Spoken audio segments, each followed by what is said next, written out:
सकते हैं voltage data से। जो जल्दी इलेक्ट्रॉन लूज़ करेगी उसका वोल्टेज ज़्यादा हाई होगा, वो ज़्यादा रिएक्टिव होगी। इलेक्ट्रोकेमिकल सीरीज़ हमने ट्रिक्स के साथ पढ़ी थी। यहाँ हमारा जो नेक्स्ट टॉपिक है वो है order of reactivity of metals using voltage data. Voltage data को यूज़ करते हुए हमने रिएक्टिविटी देखनी है। मेटल्स मोस्टली रिएक्टिव होती हैं, वो अपने इलेक्ट्रॉन लूज़ कर देती हैं। तो अब हम गैल्वानिक सेल के अंदर वोल्टेज डाटा को देखते हुए चेक करेंगे कि कौन सी मेटल ज़्यादा रिएक्टिव है। Reactivity of metal found out by using voltage data obtain from galvanic cell. Galvanic cell के अंदर से जो हमें वोल्टेज डाटा मिलेगा उसको देखते हुए हमें पता चलेगा कौन सी मेटल ज़्यादा रिएक्टिव है। जिस मेटल को जो जल्दी इलेक्ट्रॉन लूज़ करेगी तो वो रिएक्टिव होती है और उसका जो डाटा होगा वोल्टेज उसका हायर होगा। नेक्स्ट है यहाँ पे मोर रिएक्टिव मेटल्स कौन सी होती है। मेटल असल में अपने इलेक्ट्रॉन जल्दी लूज़ कर देती हैं, ईजीली ऑक्सीडाइज होती हैं, यानी कि ये अपने इलेक्ट्रॉन लूज़ कर देते हैं, ऑक्सीडाइज हो जाती हैं, यानी उसकी रिएक्टिविटी सबसे ज़्यादा होती है। लेस रिएक्टिव मेटल्स भी होती हैं, मतलब वो आसानी से अपने इलेक्ट्रॉन लूज़ नहीं करती, तो उनका जो पोटेंशियल होगा वो कम होगा। Less willing to become ions, या आयंस नहीं बनती, पॉजिटिव आयंस में नहीं फॉर्म होती। Likely to become cathode, cathode पे ही होती हैं मोस्टली गैल्वानिक सेल के अंदर। हमारे पास है गैल्वानिक सेल, इसमें 2 सेल होते हैं, दरमियान एक पार्टीशन होती है, ठीक है, और ये कनेक्टेड होते हैं गैल्वानोमीटर से। अब यहाँ पे हमारे पास है एक आयरन है और यहाँ पे कॉपर है, और एनोड पे है आयरन, कैथोड पे है कॉपर। ये आयरन अपने इलेक्ट्रॉन जल्दी लूज़ करती है, ये एनोड पे है, तो इसका मतलब ये है कि ये ज़्यादा रिएक्टिव है। और कैथोड पे है कॉपर, ये अपने इलेक्ट्रॉन लूज़ नहीं करती, ये गेन करती है। तो अब यहाँ पे वोल्टेज जो जनरेट होगा दोनों का, उसकी टेंडेंसीज चेक करेंगे। जितना ज़्यादा वोल्टेज होगा उतनी रिएक्टिविटी में डिफरेंस आएगा, ठीक है, उतनी ज़्यादा रिएक्टिविटी होगी। तो इसका मतलब ये है कि यहाँ पे अब देखो, अगर सेल के अंदर मैग्नीशियम और कॉपर है तो वोल्टेज हाई है।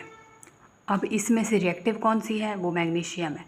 आयरन और कॉपर का वोल्टेज कम आया है, तो यहाँ पे अगर हमने यूज़ किया है मैग्नीशियम और कॉपर यूज़ कर रहे हैं तो इनका वोल्टेज देखो 2.71 है।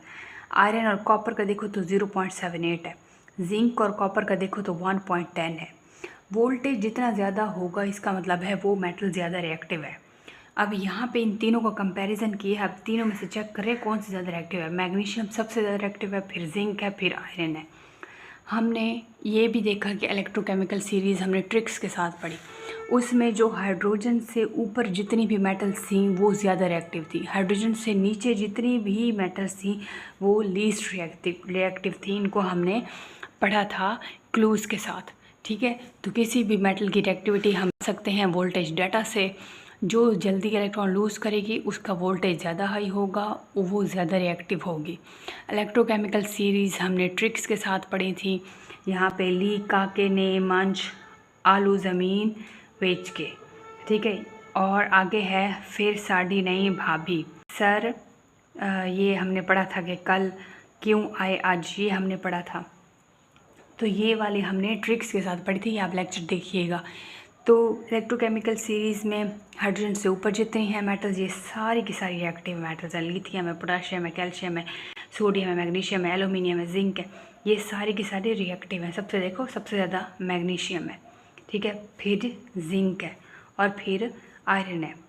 तो सबसे ज़्यादा ये रिएक्टिव मेटल्स हैं हाइड्रोजन से ऊपर, और हाइड्रोजन से नीचे जो हैं वो लीस्ट रिएक्टिव है, ठीक है। तो इसमें हमने और रिएक्टिविटी से हमें ये पता चला है कि जो इलेक्ट्रॉन जल्दी लूज़ करती हैं वो रिएक्टिव होती हैं, जो इलेक्ट्रॉन लूज़ नहीं करती वो लेस रिएक्टिव होती हैं। गैल्वानिक सेल में जिसका ज़्यादा वोल्टेज होगा वो ज़्यादा रिएक्टिव होगी, जिसका कम होगा वो कम रिएक्टिव होगी।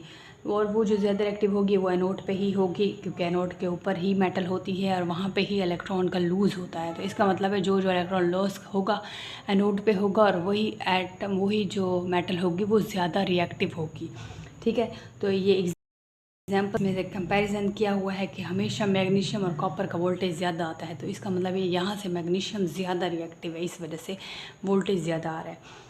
और आयरन और कॉपर का वोल्टेज कम आ रहा है, क्योंकि यहाँ पे इसका कंपैरिजन देखें तो कॉपर का तो बहुत ही कम है। तो यहाँ पे ये कंपैरिजन किया गया है, ये आप देख लीजिएगा। मिलते हैं नेक्स्ट लेक्चर में, मेरा ख्याल रखिएगा। थैंक यू सो मच, अल्लाह हाफिज़।